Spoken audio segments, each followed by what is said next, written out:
Welcome back to the Skift Daily Briefing. It's Thursday, July 2nd. I'm Sarah Dandashi, and today, the U.S. is lifting a 53-year ban on supersonic flight over land. Visa just launched its own travel platform, and it's competing with the very banks that pay it. And a look at the rare airline CEOs who simply never leave. Let's get into it.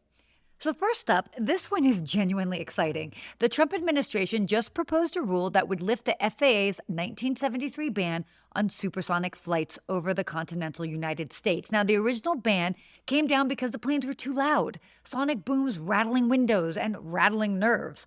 But the FAA says that new aerospace engineering has changed that equation. The proposed rule would set noise-based certification standards rather than an outright speed ban.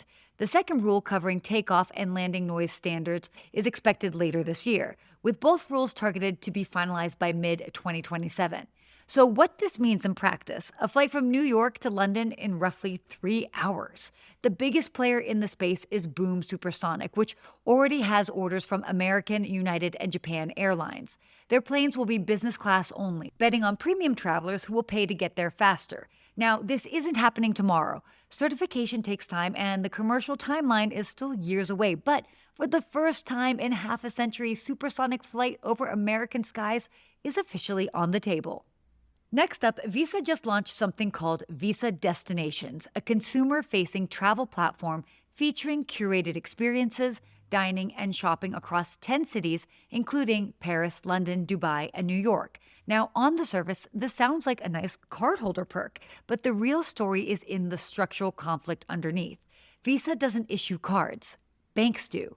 Chase, Capital One, Citi. These are the companies that pay Visa to run on their cards, and all of them have spent years building their own travel portals.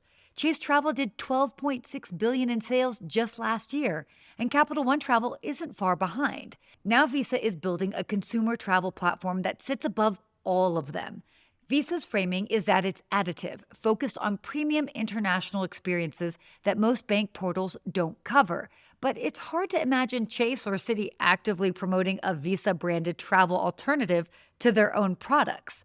The bigger picture: travel distribution is getting more crowded from pretty much every direction. OTAs, hotel brands, airlines, banks, payment networks — everyone wants a direct relationship with the traveler, and Visa just made its move. And finally, a fascinating piece on the rare breed of airline CEO who simply don't leave. Michael O'Leary just signed a contract extension keeping him at Ryanair until 2032. That'll be 38 years in the top job. Copa Airlines' Pedro Hilbron has been CEO since 1988. Emirates' Tim Clark has led the airline since 2003. So what makes these tenures possible isn't just talent. It's ownership structures that don't demand constant proof of succession planning. Ryanair's board wants continuity. Emirates answers to the Dubai government, not public markets. Copa's relationships were built around Hilbron personally. The contrast with this past year is striking. Air Canada, Indigo, Air India, Turkish Airlines, Frontier — they all changed CEOs in the last 12 months, most triggered by operational failures or public crisis. The long-tenured CEOs survive those same moments because their boards aren't built to fire them. Now, the risk cuts both ways, though. An irreplaceable CEO is an asset until the day they leave. And then, as Qatar Airways found with 3 CEOs in 3 years, institutions built around one person can really struggle to move on. Well, that's it for your Skift Daily Briefing. For more industry news, head to skift.com. And as always, subscribe at skift.com/daily. Thanks so much for listening.